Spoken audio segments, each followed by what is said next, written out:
That is what I mean when I say Mighty Mercury. Mighty Mercury!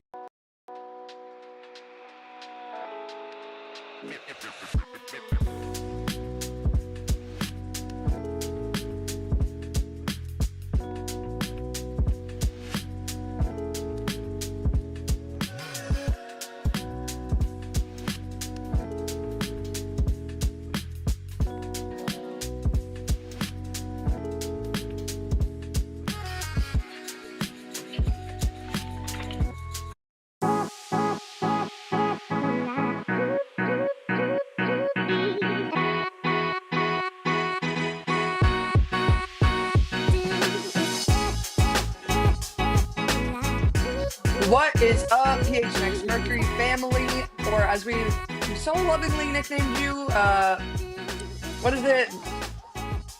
Kevin, help me out. Merc Nation! I'm there. I'm with it. What's up, you guys? Welcome back to the PHNX Mercury podcast. I'm your host, Erica Lee Day. I'm joined by QB1, PG1, on and off the field, in and out of the studio. QB1, Steve on Prince John Garner. How the heck are you doing today? Doing great. We just witnessed some history made.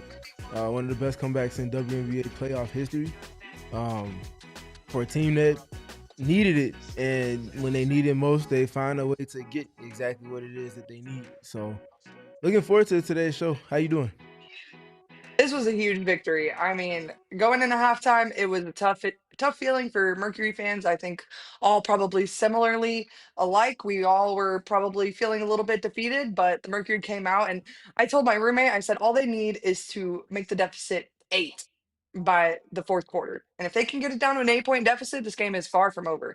And what did they do? Get it down to an 8-point deficit, take it to overtime, and ultimately win the game. So it was a thrilling victory if you were a Mercury fan. Shout out to all of you guys in the comments. I see all of you down below commenting doves in the chat. That's what we like to see. Shout out to Kevin producing behind the X's and O's, driving the bus, whatever you like to call that guy. Shout out to all of you though. Be sure to leave a like, 5-star review, thumbs up wherever you get your podcast. And apparently my laptop isn't muted, so you might be able to hear me in the background. So I fixed that. That's my bad. And yeah, big dub. Let's get into one word burns. Let's do it. Go ahead and kick it off, Erica.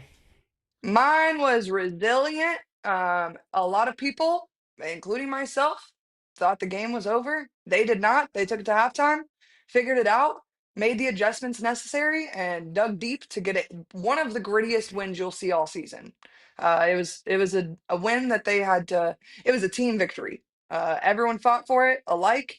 They went to their bench. You know, I think Nate Tibbetts went to a lineup that he probably wasn't expecting to go to in this game, inserting Kat Westbeld when he did, and keeping her in the game as long as he did, because she was playing her rear end off, keeping the defensive pressure, and quite frankly, creating possessions out of thin air for the Mercury.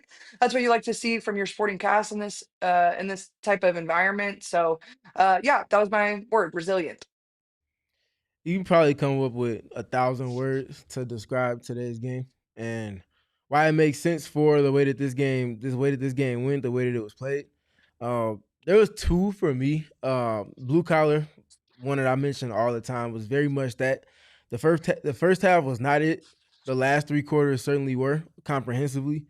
And similarly, is a culture stamping type of win is what I also had mentioned.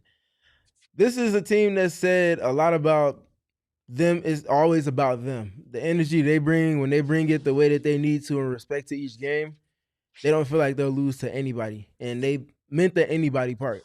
Whether it's the reigning champs, whether it's the team that lost to the reigning champs, whether it's any other team that's won a championship in the last couple of years, they feel like when they play their brand of basketball, especially at meaningful moments, if not comprehensively, they feel like they can win against anybody, whether they're at home or on the road, whether it's an elimination game, a middle series game, or a start of a series. And we saw it again. This game felt very much akin to everything that was game 3 against the New York Liberty. Obviously, the context is different considering they were both on the road and it wasn't an elimination game. But the stakes were about as high as it gets as far as that goes, because you don't want to be going back home and be thinking, is this going to be your last home game? Because you weren't able to hold up the front end of the deal that you made in terms of wanting to get a win on the road to start the series between the first two games. So job not finished, like we talked about during the New York Liberty series, and even after the elimination game win, they still have work to do. The series is far, far, far from over. So no victory lapping and celebrating and all of that. You simply did what you sought after to do.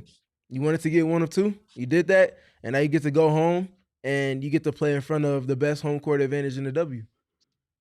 Well, and I think trying to win 3 in a row versus the Minnesota Lynx is gotta be, pretty difficult. So, being able to pick up one of these wins and make it a not impossible uphill battle is, you said it best in the last post game. You got to play a full 40 minutes versus the Minnesota Lynx, and having to do that 3 times over in a row. I mean, it is a no small task, and it would be tough for any team in this league to get done, let alone even a team just as good as the Phoenix Mercury. So I'm satisfied with the win tonight, but to Steven's point, like they're not satisfied with this win tonight. There's still a lot more work to do. And I'm sure if you ask them, like, yeah, they're happy with the win, but they probably look back on those first 2 quarters with less than loving feelings. So, they know what position they put themselves in that fourth quarter. You know, they did put themselves in a position to win, but they also put themselves in many of positions to lose that game. So, they had to claw and fight for this one. And so, yeah, it was a big victory. You want to move into the by the numbers? Yeah, we can do that. Heck yeah. All right. Steven's going to walk us through these numbers real quick. Yeah, so numbers wise, was not the best shooting performance from the Mercury from the field comprehensively. However, from deep, 40.6%, far and beyond their best game of the playoffs in terms of 3-point efficiency. In this game, they knocked down 13 threes, 13 of 32. So the most threes that they've gotten up and the most threes that they've made in the playoffs so far. That's something that they have to find a way to translate the rest of the series if they're going to win 2 more games to ultimately win the series. If we can get the numbers back up, Kevin. Real quick, Steven, I have yeah. breaking news. I think Satou Sabally just hit another 3. She probably did, and it probably came from an offensive rebound. To which, obviously, you see the turnovers. 16, far too many. They want to make sure they're doing a better job of playing a safer game in terms of their decisions that they're making with the ball. Some of it is Minnesota and the ways that their defense gets after it, but some of that was also just a lack of sharpness with decision making in the first half in particular.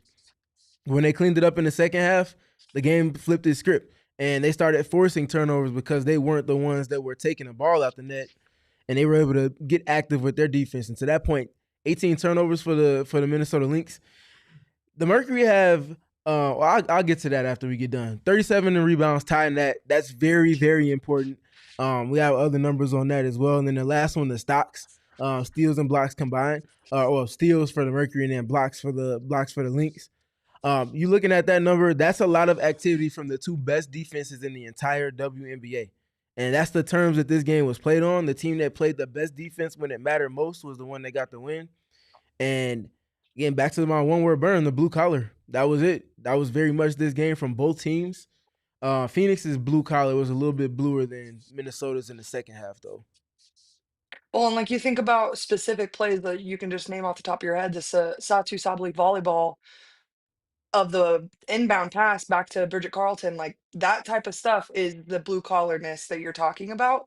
And that type of stuff is what keeps teams at bay so that you're not in a position with your back against the wall, having to now win 3 games in a row versus Minnesota Lynx. Yeah, that's a little bit of it. Another big part of it for me, those second chance points. We talked about the Mercury succumb to Minnesota's 15 second chance points, I believe, in game 1. For the Mercury in this one, 18 second chance points by way of 9 offensive rebounds. So they were scoring on almost every time that they were able to get one of those offensive rebounds, or basically a point or 2 per extra possession that they were able to kind of garner. That's what you want. That's what you want. That's what it's all about. You have to, we have keys later, but marginal efforts. The margin is the margins. I've been saying them all season long, and that's what this team has won off of. When they play to it, they get these type of results, even if it is against some of the biggest adversity being down 20 in a game. Specifically in that, Satou Sabally led the team in offensive rebounds today with 3. This is one of your 3 best players, your leading scorer. The game's leading scorer, she tied technically with Nafisa Collier, but your leading scorer in this game also contributing on the margins. That's what you need. In addition to that, Alyssa Thomas, the biggest offensive rebound in the game. After a timeout, under a minute left, not too much time to make up for things. Sammy airballs the first attempt. Guess who's there? Johnny on the spot to go grab and beat everybody to the spot of the rebound. Your best player, marginal efforts, blue collar, grabs the rebound, kicks it back out, finds his way right back to Sammy, and she does what she does best. Knocks down the 3. Natasha Mack also had 2 offensive rebounds. Her impact came a little earlier in the game. It kind of gets lost in the plot because everything happened so much later. But without those extra efforts that led to opportunities for Satou Sabally in particular in the first quarter, who scored 10, that's enough for this game to not get to ultimately where it got to in the third and fourth quarter. And then lastly, Kat Westbeld. She only had 1 offensive rebound, but that one resulted in another 3-point opportunity for the Mercury in a barrage of threes that they made in the second half. And again, without those extra marginal efforts, those blue-collar efforts, you don't get back to this win. The other big number for me, the 17 turnovers. Phoenix owns 2 of the 7 highest turnover games for the Minnesota Lynx this season. They compiled, I think, 23 on their game on June 3rd, and they forced them into 17 in tonight's game. They only have 7 games where they've gotten to 17 or more turnovers in the entire season for Minnesota. This is not an easy team to force to speed up or to slow them down and kind of weigh on them with your pressure. The Mercury pressed all of those buttons at the right time, and they flipped the game script and stayed aligned with that and ultimately pushed it across the finish line with an impressive all-time type of win. I think it's tied for the 3rd best comeback in WNBA playoff history, which, I mean, in itself is a ridiculous number. Like, you're talking about a 20-point deficit here, guys. And like, again, we spoke about it in the last game. And I literally just said it. Like, against a team as good as the Minnesota Lynx, the margin of error is slim to none. So the fact that they were able to lock in, dig deep, and I want to go back to the steal number really quick and go kind of. I was gonna go to Cat actually right now. 4 steals for Cat Westbeld.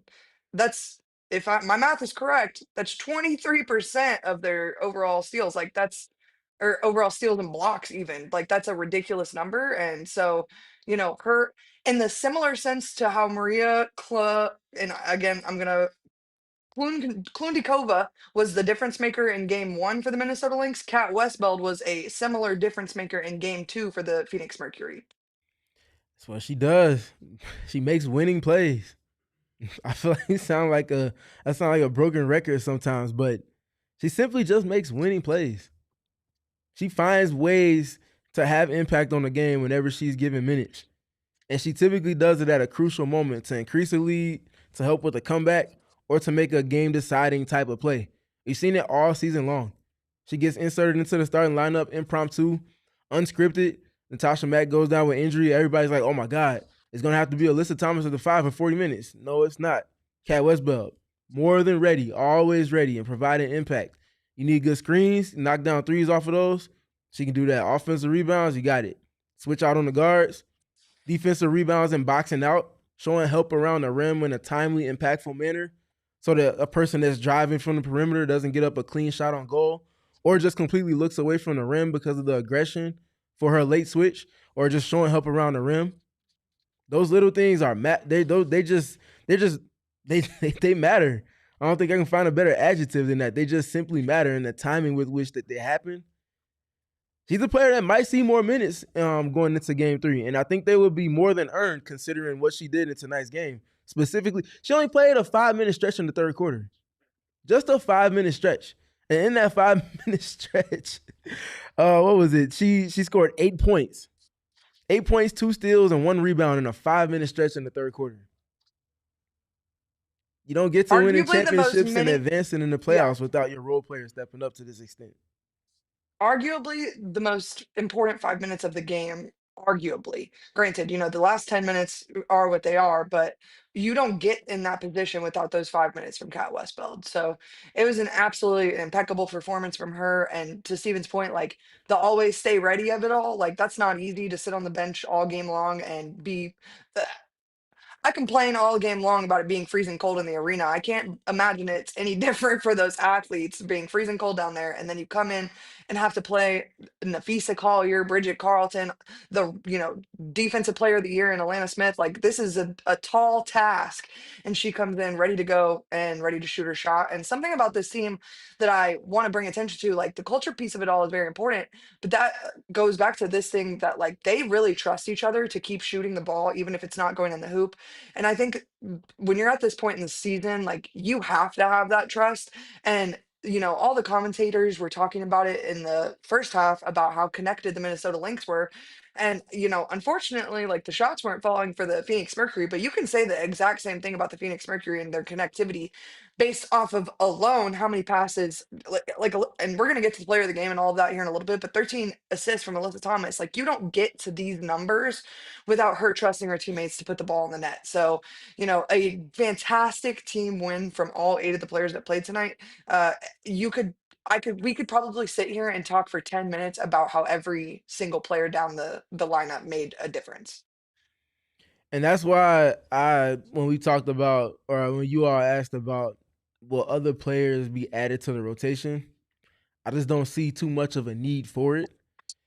If it was to happen, it would have been in today's game, considering it's their 4th in 7 days. And being tired is more than understandable, considering the travel that's taking place over these 7 days for the Mercury from New York to Phoenix, from Phoenix to Minnesota. It's a lot of traveling, not a lot of practice time in there as well. But again, a team with just the fortitude part, the competitive stamina that it takes to compete with Minnesota for a full 40, or what today's game was 45 minutes.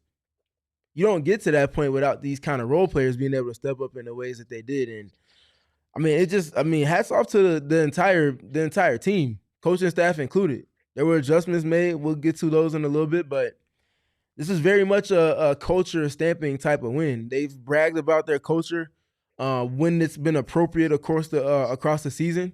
We've seen glimpses of it, and you don't skip steps on a daily basis because of having opportunity for moments like this. And without everybody being bought into what it is that they're working towards, and understanding that it's bigger than any individual, and that it's the sum of the parts that's going to get them where they desire to be. If you don't get to that point in buy-in, you don't win this game. Period. You don't beat the New York Liberty in game 3, Right. honestly, without it. So just another bookmark moment within the last 7 days that we're seeing them come together when the adversity reaches its peak.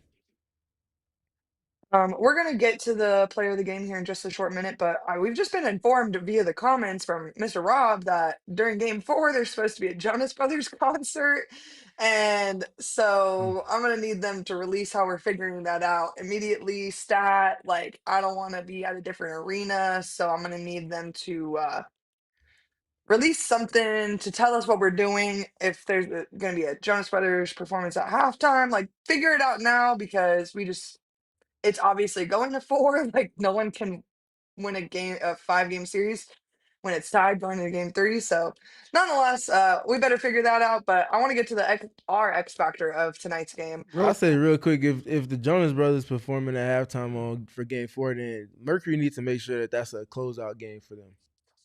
I I was agree, and going to ask the question that I'm sure is on everybody's mind. Mm-hmm. The people are dying to know at home, Steven. What's your favorite Jonas Brothers song right now? I don't have one. I am shocked. I vividly remember seeing them play on the little commercials on Disney Channel and whatnot, but I can't remember an exact song. You're not like a Burning Up guy? I couldn't name a lyric from the song. I'm not gonna lie, if he had busted out a song right now, I probably would have had to pick up the Thunder Sticks and thunder them again. If you played a song from the early and mid 2000s, I would remember it for sure. Like the hook, if anything, but I'm not one that would be able to name a Jonas Brothers song off the top of my head. We'll handle that after the show, chat. Don't worry. Well, Kevin, since you asked, mine is Year 3000. So, anyways, yeah, Jonas Brothers halftime performance, game 4. You heard it here first. Shout out to Rob in the comments. If you're in the chat right now, comment your favorite moment from tonight's win. There were a lot of big ones. a lot of big moments that I can think of off the top of the dome. But comment yours right now. I want to hear from you guys. Be sure to leave a like, 5-star review, thumbs up, all that good stuff. But Steven, let's get to our X factor of tonight's game, which is Satou Sabally with 24 points, 9 rebounds, and assists, and 5 for 11 from three. And I feel like this, and we probably sound like a broken record because we say this every single podcast about every single X Factor, but this stat line doesn't even really begin to tell the full story of Satu's performance. And it kind of goes back to what I pointed to earlier in that like volleyball inbound pass, like her pressure was really good today. She applied it when appropriate. And while the team definitely got frustrated in the first half and it showed, I think she was able to calm her nerves down in that second half, stay locked in, and we saw the results of it. She was the best version of Satou Sabally I think we've seen all season, and that's even with her ridiculous performing ridiculous scoring performances from earlier this season.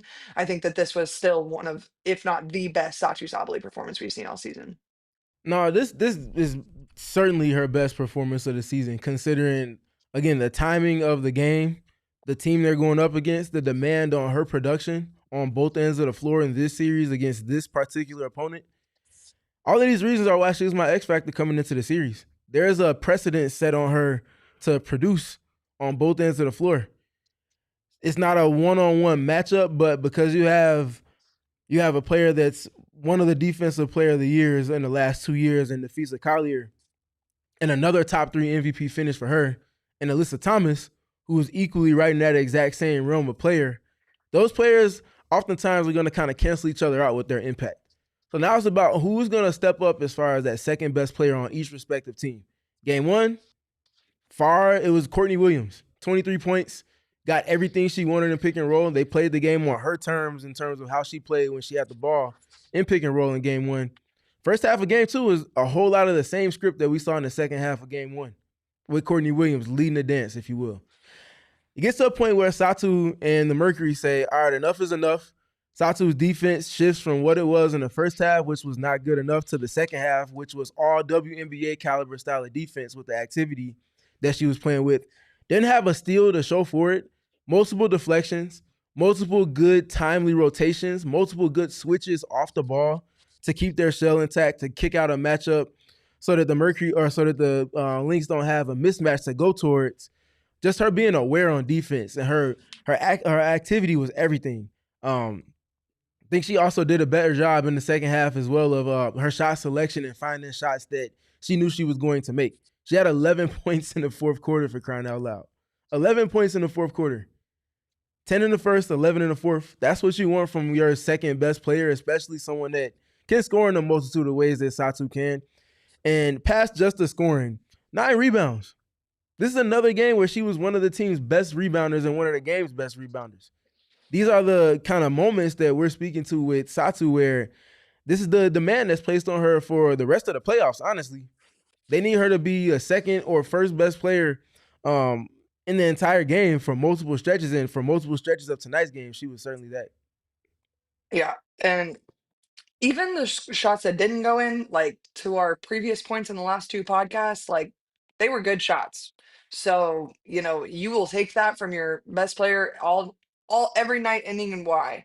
And you will take the results of that because there's no best player, no better option than the shots that Satou was taking. So it was a fantastic performance from her. And then off the back of another ridiculous performance from Alyssa Thomas, which we're going to get to in a second, but just the value that Satou's been able to bring. We knew how good she was going to be for the Mercury, but seeing it come to life has been a really pleasant experience. Yeah, it's been fun. It's been a ride and then some. A lot of highs and lows, but especially speaking and continuing on with Satou, the conversations that were being had about her after game 1 of the first round series, we didn't forget those. We did not forget those. People were writing the team off because Satou had one bad shooting performance, a game where her defense was as good as you could ask for it to be, where she grabbed, I think, double-digit rebounds or close to that.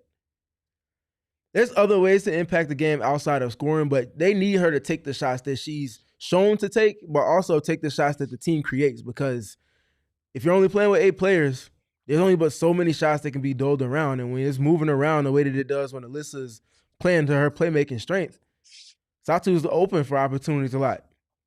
She's been doing exactly what she needs to do. And I'm just so thoroughly impressed with Satou because I think most people acknowledge who Satou was. I think it's the fact that she came to Phoenix instead of going to New York when people pretty much wrote it off that she was going to New York. They were going from Satou's going to be a piece that starts a dynasty for the Liberty to Satou's not going to be enough with the Phoenix Mercury. And it was very funny to see the way the discourse shifted just off of one decision being made. Like, they just forgot how talented she is. Like, they just forgot about how complimentary she is to everything that is Kalia Copper and Alyssa Thomas. And I think the other part of it is the conversations had in preseason. Nate Tibbetts speaks to wanting Satou to operate a specific type of way regarding her shot profile and challenging her within that for the betterment of the team in the way that they want to play. And everybody's like, oh, he's going to ruin her. She can't do this. She can't do that. Just goes out and have one of her best scoring seasons of her career. And it translates to the playoffs. And that's the important part that I want to speak to because Satou's a great player. You want to take what she did well in Dallas and find ways to sustain that production for her in the playoffs. That's when it matters most. Nate and company have figured that out. And I think that needs a whole lot more attention than it's getting. And we're seeing them reap the benefits of that in Game 2 against New York, in Game 3 against New York, in Game 2 against Minnesota. When it's there, this is a team that's hard to beat. I want to have a quick conversation before the break, and then after the break, we can talk about AT, all that was that performance from her, plus Stevens Keys, and much, much more. But I gotta insert something about this real quick because y'all knew you knew it was coming up at some point in today's podcast. But the Executive of the Year award, Oh, man. and I said it earlier in the season. I think I said it probably like almost a month ago now that this was the only award that I would really be super upset about if the Mercury didn't take it. And obviously it's a one person, not a team award, but Nick Uren, what he was able to do in the offseason and where the team is right now and where everybody thought this team was going to be, which hold on, remind me that, oh, they thought that they weren't going to go to the playoffs at all because to everyone's credit, people were unfamiliar with his game. They were unfamiliar with the people on this team. Okay, fine. You had 44 games to get very familiar with the people on this team. There are, and I'm sorry, there's 2 returners, and then between all the revolving door of the Haley Jones of it all and the Kiana Williams, what, Marginatu Musa. 11, 12, 13 even brand new players to the Phoenix Mercury, and they're in the WNBA semifinals. And not even that, even before the WNBA semifinals, the record that was, and off the top of my dome real quick, I think it was 27 and or 26 and 14, 26 and 16, something like that. So 26 and 15, something in that area, all-time best record. And granted, that is because of the, new scheduling and there's additional games. And so there's context to that. But you mean to tell me a team that did not get to 20, like literally did not get to 20 wins last year or like before the postseason, and now they are at 27 wins? I think we should just be serious about what type of team he put together. I think, to be honest with you, Steven, the fact that people were unfamiliar with Monica Kalamakani and Kit Loxa and frankly Kat Westfeld and the rest of the Phoenix Mercury rookies, and oh, the Mercury aren't going to have a point guard. All of those conversations should make the Mercury's position now even louder. And unfortunately, I don't know if the recency bias got to people too much, and I don't know if I don't know what it was that caused the Phoenix Mercury to drop this award, but just know that it was one of the first things I saw this morning when I woke up, and it about had me flip my bed over upside down because what do you mean he did not win that award? That's absolutely crazy, and that is no shot to the person that did win the award. But when I think about the acquisitions, my goodness gracious, that the Atlanta Dream made versus what the Phoenix Mercury went out and did in the offseason this year. I mean, it's just night and freaking day. So I think that's all I have to say about it. Anything from you, Steven? Shout out to Dave Pedover. He did a great job with establishing that roster that the Atlanta Dream did compile. I can't remember off the top of my head, but this was definitely one of their best seasons in franchise history. I think it was their best. I believe it was their best, but I just don't want to quote it directly because I'm not 1,000% sure on it. But either way, it was a season to remember for that franchise. They not unlike the Mercury, they did a great job of basically being better than people expected them to be. I think we're probably one of the only podcasts that I heard, at least, that I guess appropriately ranked the Atlanta Dream. We thought that they would be 4 and 5 with the Phoenix Mercury, maybe interchanging in some capacity, but both of those two teams being in the middle of the pack come the end of the season. And sure enough, they get a step ahead of middle of the pack and they get up to number 3 or number 2. And you see the Phoenix Mercury finish at number 4. But want to give them their flowers, but to the Mercury side of it, you did a great job mentioning all of the rookies and all of the kind of unknown talents that Nick Urin and company went and found from overseas and international play. I stay stateside. Nick Urin and company went and found a way to bring in Alyssa freaking Thomas, big check mark number 1, one of the 3 best players in the league, one of the best defensive players in the league, one of the players that's driven winning as well as anybody in the history of the game outside of the people that have ultimately went to go get a championship trophy. Few people have won more than Alyssa Thomas has as the best player on the team. Satou Sabally, a player that's a perennial all-W level player, a perennial all-star, one of the better defenders in the league. Sammy Wickham, a player who people continue to underrate and look at only as a shooter. And I mean, hopefully they've been listening to our podcast and been shifting from that mindset because she adds so much more value than just a shooter that calling her just a shooter is just downright lazy analysis. There's no other way to put that. All of these pieces in tandem with the rookies that they brought in, you don't stumble into this success accidentally. Identifying talent is a skill. It's not one that all GMs have. But also something that all GMs don't have is identifying talent specific to complementing the roster that your coach needs and that your best players need to be the best version of themselves when it matters most. We're seeing that from the Phoenix Mercury in this present moment the last 2 weeks now. They don't get to this moment without Nick Urin and company piecing together this roster with the intentionality of the ways in which they did. Satou Sabally spoke about things with Sue Bird about a week or 2 ago. And she spoke specifically off the court and being impressed with the compilation of personalities and the ways that those personalities mesh together. She mentioned those personalities and the ways that they mesh together has played a significant part in this team having conflict resolution. That's something that you don't get to wins against the New York Liberty in games 2 and 3 without being able to get through conflict and finding a solution-based route comprehensively with everybody on the same page to ultimately winning these games. Same thing goes for game 2 today against the Minnesota Lynx. Conflict resolution. Everybody puts their minds together instead of going separate directions. The sum of the numbers bigger than the individual parts, like I mentioned earlier, and you see the result. That's a general manager that's hit a grand slam, and he deserved that. I feel like he earned that. So according to this trend, the Mercury don't have a coach of the year. They don't have a defensive player of the year. They don't have an MVP. They don't have a 6th player of the year. They're probably not going to have an all-rookie representative if that's the trend that's continuing on. All of that adds up to Mercury versus everybody. That's why they have the adage that they've been wearing all season long.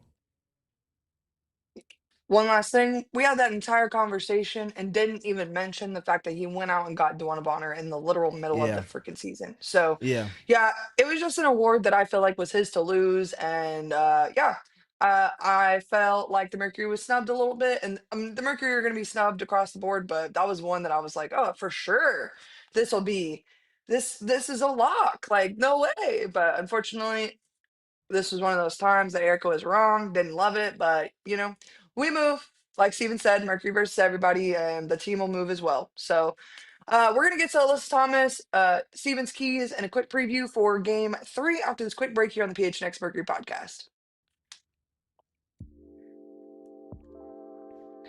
Everyone needs a checking account, and if the Mercury keep winning, I'm going to need another one just to get me some extra rewards so I can get to Minnesota for game 5, although we're not going there. Anyways, everyone needs a checking account. You can get the checking account with built-in benefits. The Mountain America's MyStyle credit or MyStyle checking account. My goodness, has just the perks for you. You can enjoy restaurant deals, mobile phone protection, telehealth access, identity protection, loan rate discounts, offers on travel and events, and so much more. Make MyStyle your lifestyle at Mountain America Credit Union. Visit macu.com/MyStyle to apply. Insured by NCUA. Membership required based on eligibility. Some benefits require no cost registration or activation. Terms, conditions, and exclusions apply. Oh, my friends over at Circle K, my friends over at Circle K, my friends over at Circle K. These are my favorite people on the whole face of the planet to talk about. In case you haven't heard, they got them good pretzel stuff with peanut butter, sour gummy worms, 3 for $5 on the Gatorades. Basically, if you're an Inner Circle Rewards member, the world is at your fingertips when you go to the Circle K. And you can be just like me. Join the Inner Circle free membership program, easy to download and get enrolled. All you have to do is download the app on your phone, put in your email address and phone number, and boom, you're the part of the Inner Circle just like me. You get 25 cents off a gallon on your first 5 Phillips. Then you're in the 3-cent off club. Then work your way up into the 5-cent off club like me, Steven, and of course, obviously, our guy Kevo as well. So be like us. Join the Inner Circle for free by downloading the Circle K app today. Terms and conditions apply at participating locations. Visit CircleK.com for details. Woo! Alyssa Thomas. And by the way, did I mention that Alyssa Thomas? Because man, what a performance from our go at, You didn't think I was gonna bust that one out, did you? Woo! But what a performance from her today with I love when I can catch Steven off the rip, off surprise. 19 points, 13 assists, 8 rebounds, and a steal. And an absolutely ridiculous performance from Alyssa Thomas. She continues to be the backbone for this team, being the connector on both ends of the floor, whether it's bringing the ball up the court and passing the open shooter or being just the centerpiece to their defense. She continues to get it done in every way for this team. And this is what you need to have her. You don't necessarily need a triple double from her night after night in the playoffs, but you need this level of performance from her night after night to keep this team where it is right now, which is winning. So another fantastic performance from our go-at, as we so lovingly nicknamed her with the help of our commenters. Shout out to you guys in the comments below. But Steven, your thoughts on Alyssa Thomas's performance tonight? Mercury fans, it's time for the broken record segment again. Y'all are absolutely spoiled rotten.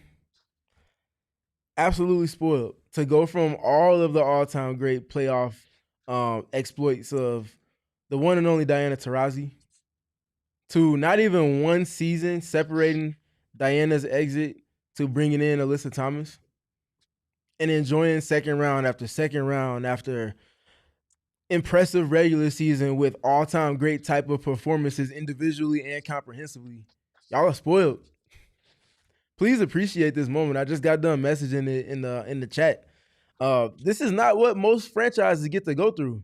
You lose an all-time great, whether it be because they decide to take their talents elsewhere or obviously because of retirement in Diana Taurasi's case. You typically don't bridge that gap with another all-time great coming in and sustaining at that level of competitiveness and winning. That's exactly what you all are enjoying in this present moment. And it's a special time. It really is. Alyssa is one of one all time. No one plays with the adversities that she's working up against on a game-by-game basis. Few players have ever put in tandem the IQ and skill that she plays with, along with the athleticism and the feel for a game that she has on both ends of the floor. She's truly one of a kind. I think the stat line is the stat line, but this game is so much bigger than that because the ways that she controlled the game down the home stretch of it, putting players in positions, getting the ball where it needed to be, getting off of it and allowing for Sammy Whitcomb to kind of run the show a little bit as well because of the ways in which it put a different type of pressure on Minnesota's defense, and then being used off the ball. I mentioned the shot to tie it for Sammy. That still is the plot, but what really should be the plot is the offensive rebound and then the shot from Sammy comprehensively. Go back and watch that play. Alyssa Thomas is almost around the three-point line. Sammy puts up that shot. Alyssa makes a beeline. She reacts quicker than everybody else on the court to where the ball is headed towards.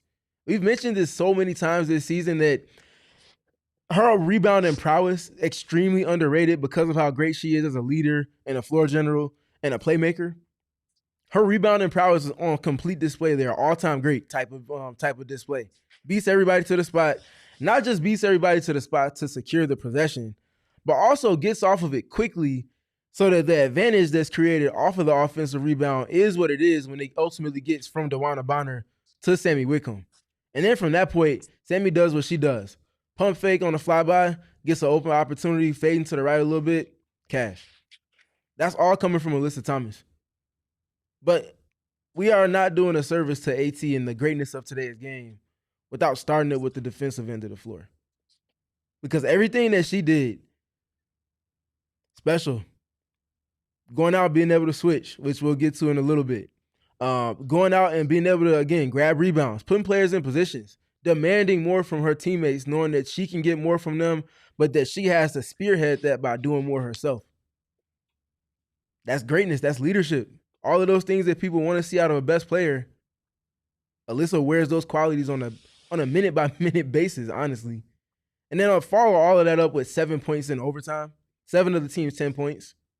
She literally took over the game on offense in overtime. You're looking at that's an MVP that you're looking at right there. When Alyssa Thomas has these type of performances, it puts the Mercury in the best possible position to win the game. And then there's other performances where you might have to find more from other people. And Alyssa Thomas is the type of leader that she wants the team to look to her for the leadership in order to win big games like this. And you saw it in the third quarter when they came out sharp defensively, but let the Lynx score, I think, within the first like 90 seconds. And there was a quick timeout called. They're in the huddle, and AT's yelling at everybody, "You're still locked in. We still got this. This is still our game to lose. So, lock back in. This is not over." And that's the type of mentality you need from your best player, even if you are down by 20 points with 18 minutes left to go. That's what you have to do as the best player on the team. And so she stepped into this leadership role at the hands of everyone else very nicely. You can't ask for any more from a leader like her when, things get hard. There's no one else that I can. Sure, we can talk about Asia being the best player in the world all day long, but I would never. There's no one I would rather see leading my troops into war than Alyssa Thomas. And there's not a whole lot of people you can say that about. Yeah, Alyssa's the right type of leader for this type of roster. And that matters as much as anything, just because of the ways in which each leader responds to the troops that they're going to war with on a nightly basis. The ways that Asia presses buttons is different than the ways that Fee presses buttons. It's different than the way that Alyssa presses buttons with the Mercury. And it's a very special time to be watching these three players in particular on this stage doing the things that they're doing individually and for their teams. These are three all-time greats that we're watching at the peak of their powers at the exact same time coexisting. And we just got done also seeing what Breanna Stewart did for the New York Liberty in Game 3. Like, I just want people to really take time to step aside being a fan of a specific player or a specific team and appreciate the comprehensive level of play that we're seeing from the top-end players in this league right now. These are your four best players. When they're at their best, when they're at the peak of their powers, your four best players. And we're seeing each and every last one of them put together all-time great performance after all-time great performance. Some of it coming against one another. And that's just the nature of the beast because you're coexisting in your prime as other all-time greats. But nobody's ducking smoke. Everybody's going and guarding each other. Everybody's drawing with each other.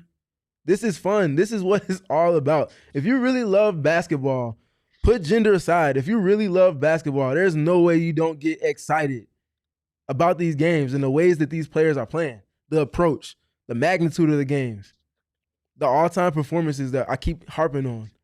This is special. Appreciate this moment. I want to give you a chance to rock out these keys with us because I feel like I said, Steven always teaches us something really important when he tells us about these keys. So take it away. Yeah, we had some fun with the keys today. We start with winning at points of attack and playing with more pressure, improving your pick up points on defense.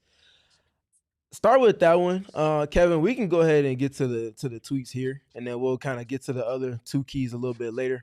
But I talked about the Mercury after game one, and because of how great Courtney Williams is in pick and roll, them probably needing to not necessarily shift their coverage completely, but just go to another layer of it that they maybe haven't dipped into as much. And that's them just switching a little bit more. And with that in particular, we saw Courtney Williams have her way no different than in game one in the first half of game two. Second half comes around, they get to switching more.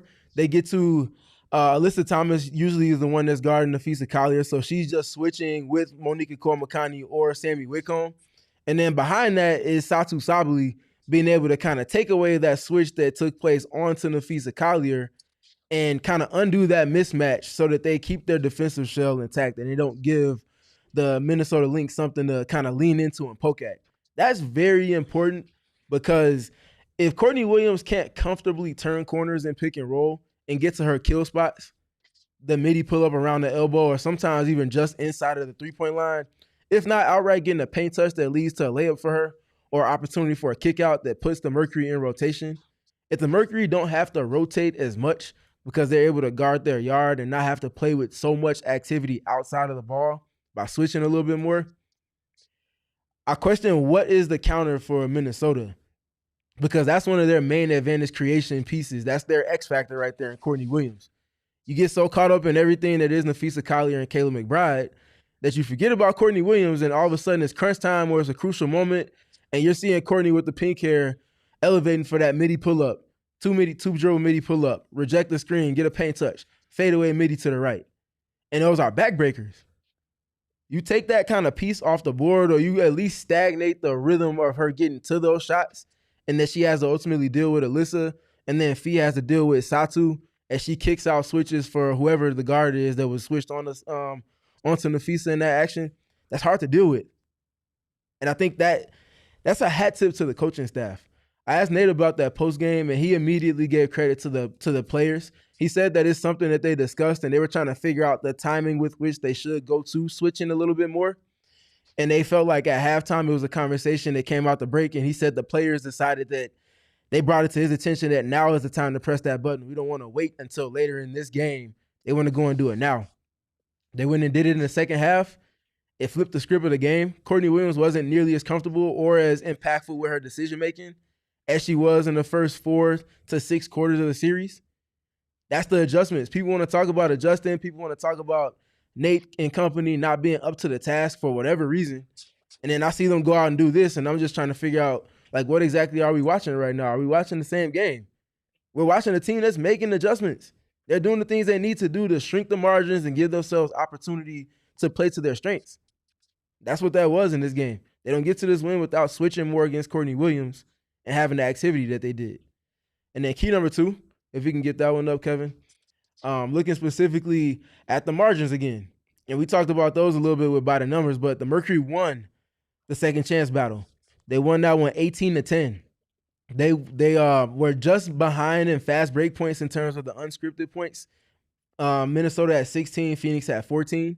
But where they did win, and they ultimately had to do so in a come from behind fashion, they ended up finishing the game with 2 more points off of turnovers than the Minnesota Lynx did. And then I guess another big one that could be a marginal point of reference: 25-3 bench points. Those are things that aren't necessarily accounted for when you're looking at the game process. Second chance points, fast break points, turnover points, bench points. The Mercury dominated those when you put it together comprehensively. Plus 22 in bench points, in tandem with being plus 8 in second chance points. That's what this team identity is built off of. You get the offense, you got the defense, but it's them winning on the margins comprehensively. And they did that in today's game, and that's why they were able to come back and do what they did. And then the last key in this one, if we could bring it back one more time, Kevin, the cutting and ball movement within their flow on the offense in the half court.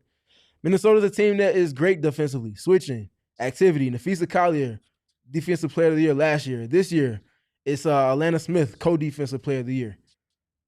They have all types of pieces, and they just are execution. They're just execution specialists. They hardly miss a beat. But when Phoenix plays to their strengths, they can pull and tug at them in rotation in certain ways that other teams can't. And when they move the ball and also have cutting in tandem with that, it's special. They have other pieces that they'll have to lean into more earlier in games.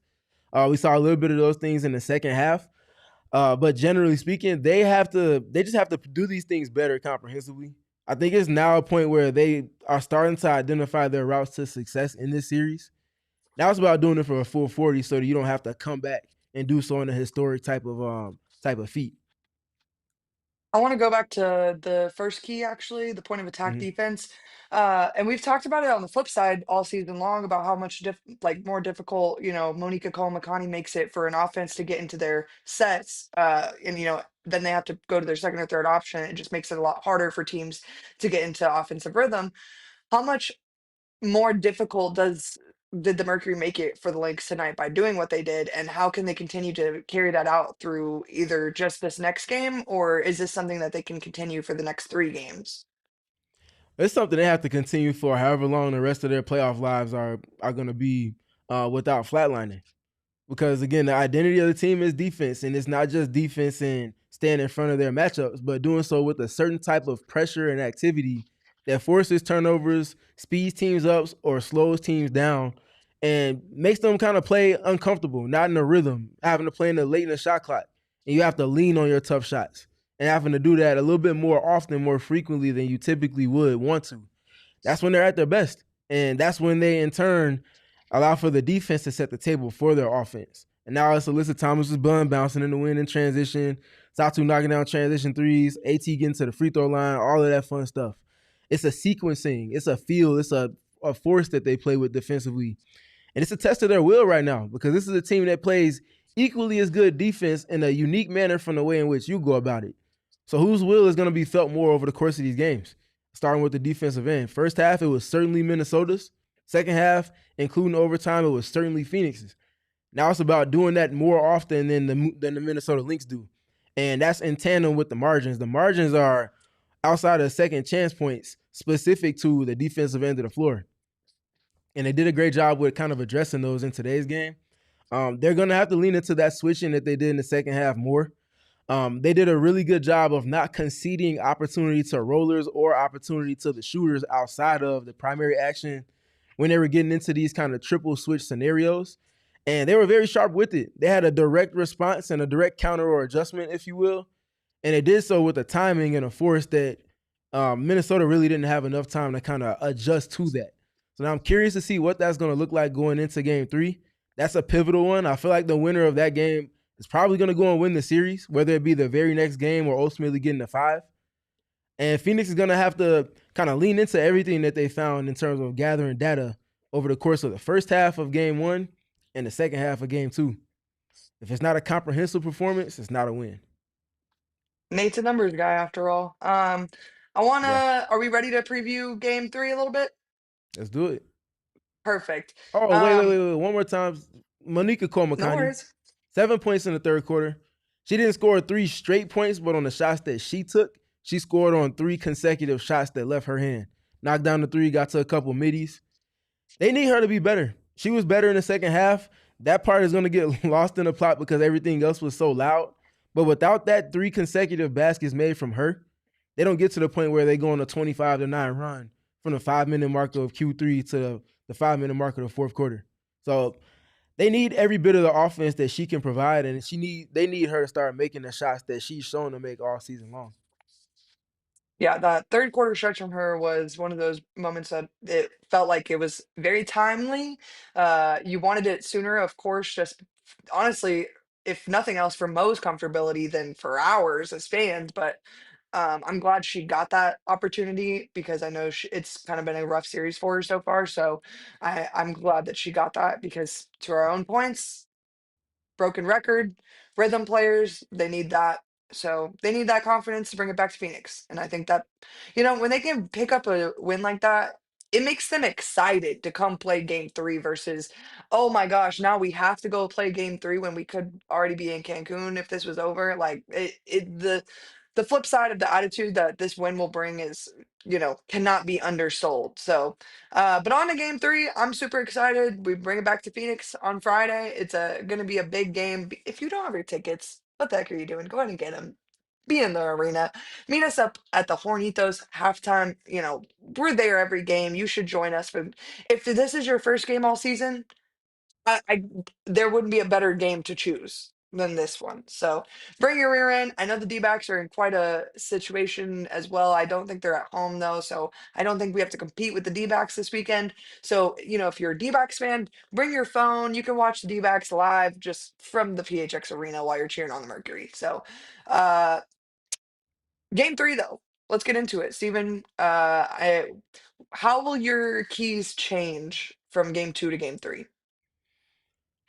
They might not shift too much. Might just kind of readjust the prioritization. But the keys from game 1 and the keys from game 2 are very much in that Rolodex. They have to win at the points of attack, whether they're switching, whether it's kind of more traditional coverage with Monique on Courtney Williams. They have to do a much better job of guarding the screens in the way that they did in the second half and the way that they did in the first half of game 1. They also have to do a much better job tending to the margins. That's akin to their identity, the defense, the rebounding, the second chance opportunities that they're able to compile, transition points, the points off of turnovers, forcing the opponents to speed up or kind of putting them in pockets of the court where they want to slow them down and kind of put a double team on someone, allowing for their activity to kind of have more impact. They need those things. They can't get wins against this team or against any team throughout the duration of the season without playing to those kind of identity stamping points of a game. And then the other thing is Satou. Satou is my X factor for multiple reasons. They're gonna need her to perform similarly to how she did in game 2, and obviously in the latter 2 games against New York throughout the rest of the playoffs. She can't have another one of those performances where she played well in the first half of game 1 and then in game 2 she left a little bit more to be desired. Obviously, there's a lot going on in the game, and it's bigger than just one player, but her impact is just so great for the team, and it's so great over the course of this series against this matchup that I don't know if Minnesota has a response to it when Satou's performing to that extent. So tending to those things in accordance respectively is what's going to get it done for them. And if they don't get it done to these extents, it's going to get tough because Minnesota's not going to have another blip where they have the amount of turnovers they did in the second half. Even if your defense is at its best, it might just be them missing shots or taking tough shots late in the clock, but they hardly concede opportunities for you to score in transition or in points off of turnovers like they did in the second half of today's game. Yeah, I think Satou Sabally and the rest of the Phoenix Mercury are gonna bring their A game when they bring it back to Phoenix. Everyone talks about what they love playing in front of this crowd. Time to give them something to cheer about, give them a victory on their home court. And to your point, like I think that it's probably a solid point that whoever wins this game 3 is probably who's going to win the series. You can't say that for certain, but it's kind of how it feels. But it's a long series of basketball to be played. You guys want to get into our predictions? Yeah, Kevin started last time, so I think it's back to me to start it, right? I'm going with a Mercury win. I think it's about to be a 1-point win. So go ahead, get y'all emotions intact. In respect to what's about to take place, I think it's gonna be a game of the year type of atmosphere and performance on the court from both teams. A bunch of chess being played, a bunch of checkmates, a bunch of kind of random opportunities for players to make things happen. I'm going with I think Phoenix is gonna need to get probably 78. I think I said last time they got to get to at least 78 points. I'm going 80-79 Mercury win. It might be another overtime game. It might be a game winner at the buzzer in the fourth quarter. It might be a game winner in overtime, but it's gonna be one of those type of games where it's gonna be down to the last possession or two. And player of the game for me, Satou Sabally. I'm gonna go with a 3-point victory. My man Andy Bryant in the comments is helping me out. Mercury win 80-77. I think similarly, it's going to be a close game. This is two teams that want it equally as bad. You're talking about a team that lost in the finals last year and a team full of people who want to go to the finals either for the first time or again very, very, very badly. And my X factor is actually going to be Kalia Copper. Obviously, she went out with that twisted ankle, I think, in the second quarter, and she came back later in the game. Actually, I think it was the third quarter because I think it was the second half. But she came back in the game, and while I don't think she scored, she was a difference maker on the floor. So I think Kalia Copper is going to have a loud game in this series, and it just hasn't happened yet. So I'm waiting for it. She likes to roast the Lynx, and I hope that this is one of those games that she likes, or that she gets it done in, and that the Mercury walk away on top. Kevo? 76-72, Mercury get it done in like a physical slog of a game that is like close the whole way through, but there's missed shots and it's nasty ball, but it's a good basketball still. That's my prediction. And then X factor of the game, I agree with Steven. Satou Sabally. Now I see the conversation in the chat about Game 4. Per the WNBA, we got the email like 30-ish minutes ago, or actually 13 minutes ago, excuse me. It updated with Game 4 is going to be at 5 o'clock Pacific Standard Time, 8 o'clock Eastern Time. It's going to be on ESPN. So naturally, you get a national spotlight for a playoff game.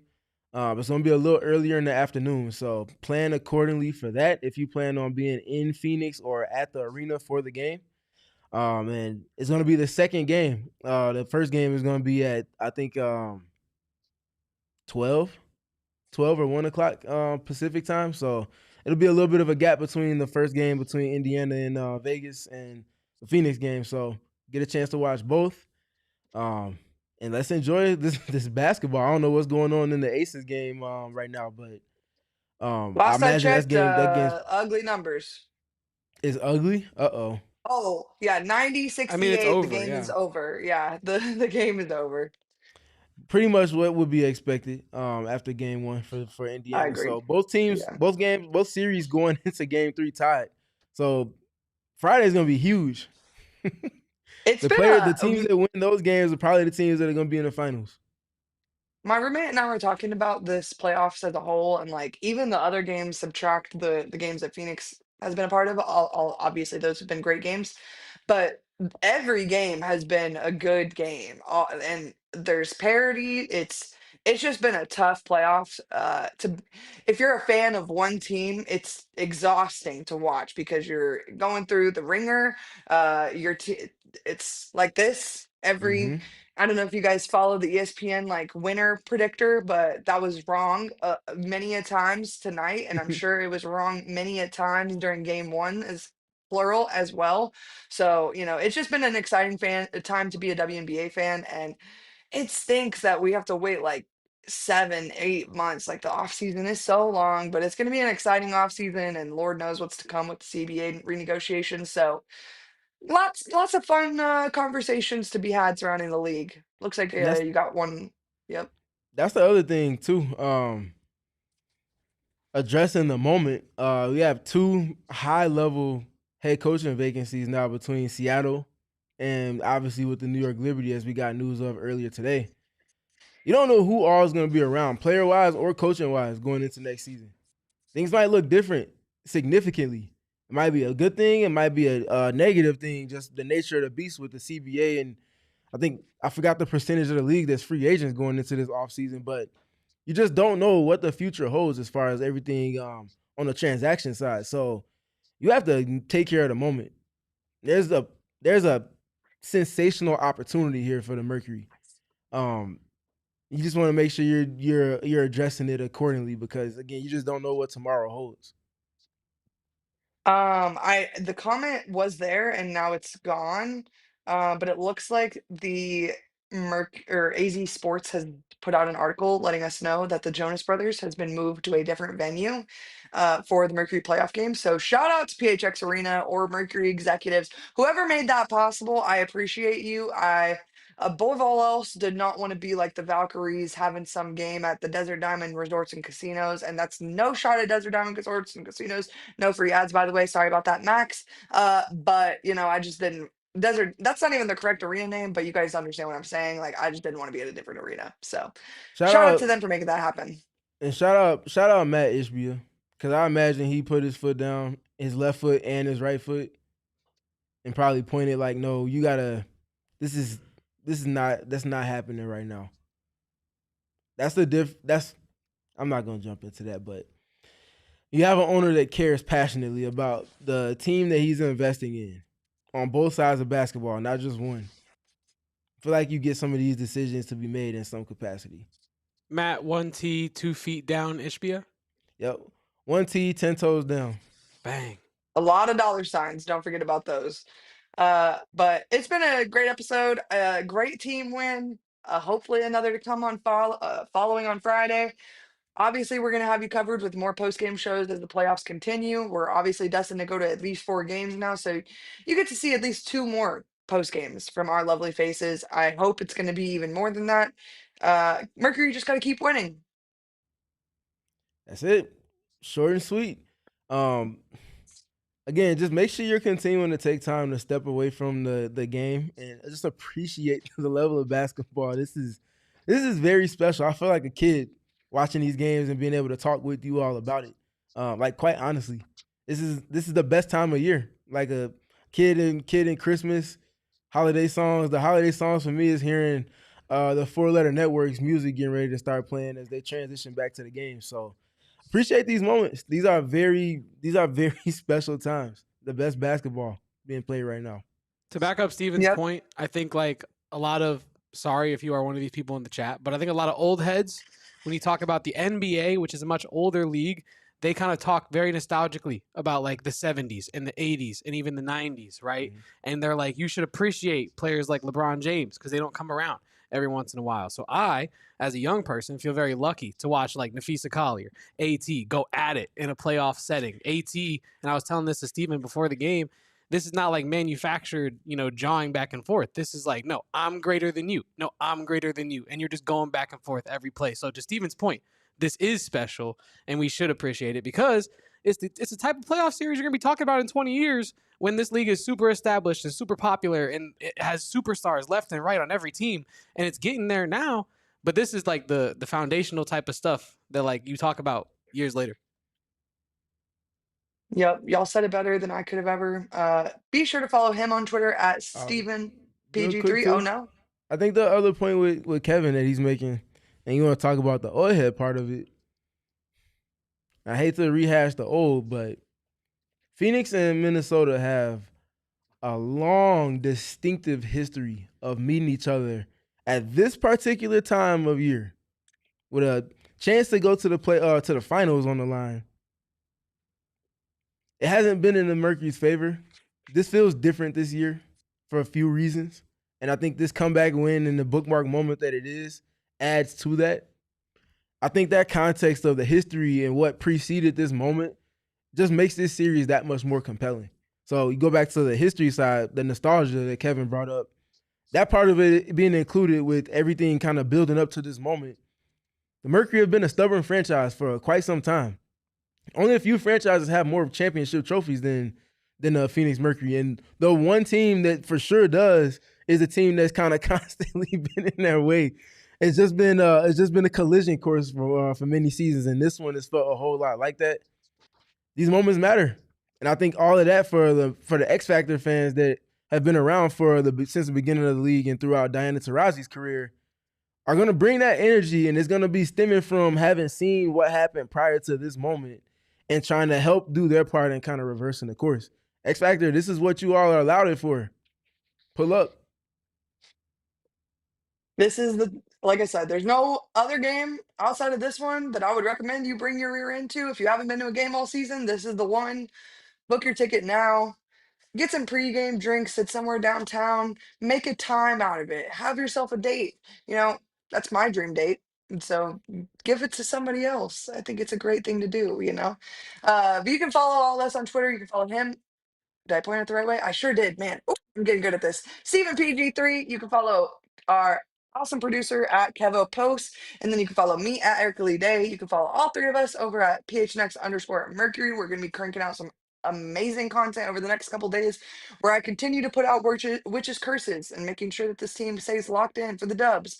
You know, everyone has to pitch in. It's all hands on deck. When we say Mercury versus everybody, we're a part of the Mercury, guys. We gotta pitch in our part. So be there on Friday. We will see you guys then, and we will see you after that with another post game show. Thank you, and we will see you then. We